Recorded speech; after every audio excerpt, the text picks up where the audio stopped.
Assalamu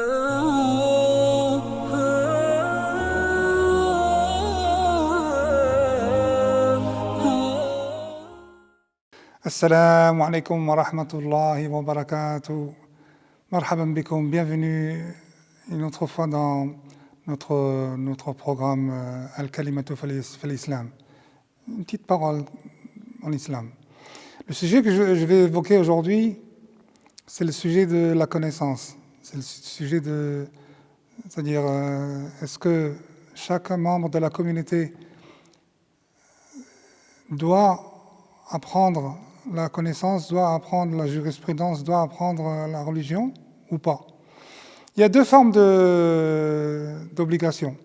Il y a une obligation dite générale, fardu kifaya. Il y a une obligation personnelle qui incombe à chaque musulman, à chaque musulmane. Je vais essayer d'évoquer ça dans les quelques minutes qui suivent. Pourquoi je rentre dans ce sujet-là? Parce que je vois que il y a un peu trop de laisser-aller et les gens ils disent n'importe quoi et il y a de tout. Il y a de tout en fin de compte dans ce monde-là. Et j'aurais bien voulu que chacun de nous se responsabilise par rapport à ça. Donc le fait qu'il y ait deux genres de responsabilités, d'obligations générales comme je l'ai dit, fardu kifaya, c'est-à-dire que dans chaque communauté, dans chaque village ou dans chaque ville où il y a une mosquée, il doit y avoir un minimum d'une personne qui connaît le Coran par cœur et une deuxième personne qui est un alim, un savant, qui a appris auparavant la connaissance de la jurisprudence en islam. Ça, c'est fardu kifaya. Donc il n'est pas obligé pour chaque membre de la communauté d'apprendre cela. Mais une seule personne suffit. Mais il ne faut pas oublier une chose aussi. Parce que certains oublient, ok, c'est très bien, on a notre alim, on a notre cheikh, on a notre... Je reviendrai sur la parole cheikh tout à l'heure.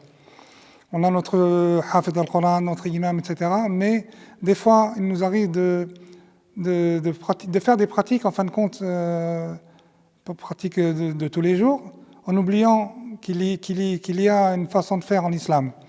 Par exemple, une personne qui veut ouvrir un commerce, jusqu'au jour où il n'a pas eu cette intention d'ouvrir ce commerce, donc il n'a pas été pour lui une obligation personnelle d'apprendre la connaissance, d'apprendre le ilm du commerce.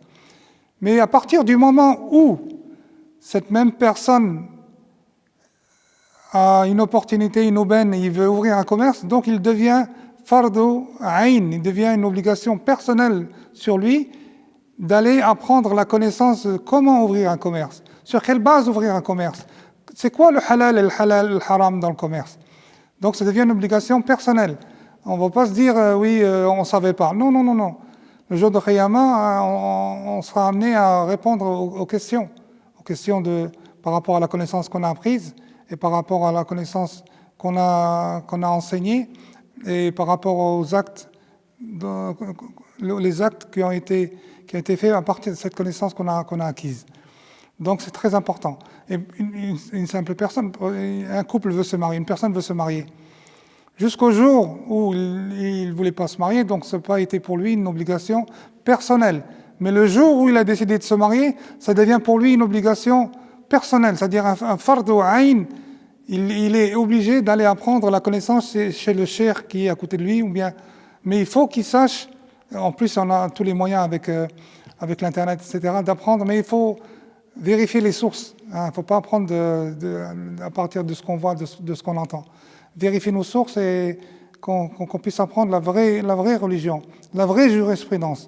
Donc cette personne qui veut se marier, il devient, c'est-à-dire fardu ayn, une obligation personnelle sur lui, ça lui incombe, qu'il aille chercher, qu'il aille apprendre comment se marier.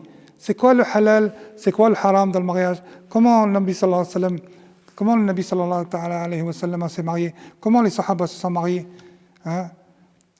En plus, de nos jours, ce qui est dommage de nos jours aussi, par exemple, là, je m'écarte un peu du sujet, c'est le mariage qui devient de plus en plus lourd sur certaines familles, certaines personnes. Et des fois, les gens ils se retournent vers le haram au lieu d'aller continuer à faire le halal, alors que le halal, c'est si simple. Imaginez-vous du temps du prophète Mohammed sallallahu alayhi wa sallam, il y avait des sahabis qui se sont mariés et à leur mariage, le prophète sallallahu alayhi wa sallam n'y était pas. Tellement c'était simple, c'était le fait de viens boire un thé chez moi, c'est 4-5 minutes, alhamdoulilah, et tout était en ordre. Le halal, il était beaucoup plus facile du temps du prophète Mohammed sallallahu alayhi wa sallam que le haram. Du temps du prophète sallallahu alayhi wa sallam, il était très difficile pour qui que ce soit de penser déjà, rien que d'évoquer, de penser à faire le haram. Tandis que de nos jours, c'est le contraire. Pour faire le halal, pour aller se marier légitimement, légalement devant Allah et son prophète, c'est toutes des démarches, des dépenses, etc. Alors, n'oubliez pas que durant du temps du prophète Mohammed sallallahu alayhi wa sallam, certains sahaba se sont mariés. Juste le hadith que je vais évoquer. Le sahaba, le Nabi sallallahu alayhi wa sallam, il avait vu un compagnon. Il a dit Tazawwajta ya fulan, parce qu'il avait vu des traces de safran sur son habit. Donc il lui a dit oui au prophète d'Allah. Il lui a dit Aoulim wala bishat. Il a dit sacrifie, même si c'est un mouton, sacrifie-le, donne-le aux pauvres ou bien donne aux gens à manger. Le prophète sallallahu alayhi wa sallam n'était même pas invité. Et nous, de nos jours, il faut inviter un tel, on ne pourra pas inviter, il faut une salle, il faut inviter tant de centaines de personnes, les dépenses rentrent de temps et temps. Pourquoi tout ça? Pour freiner le halal, pour décourager ces jeunes qui ont envie de se marier? Non, mes chers frères, mes chères sœurs, soyons réalistes. Donc je reviens justement à cette obligation générale et cette obligation personnelle qui incombe aux musulmans. Donc je répète que si on n'avait pas l'intention de se marier, ou bien on n'avait pas l'intention d'ouvrir un commerce, ou bien on n'avait pas l'intention de voyager, donc ce n'est pas une obligation personnelle.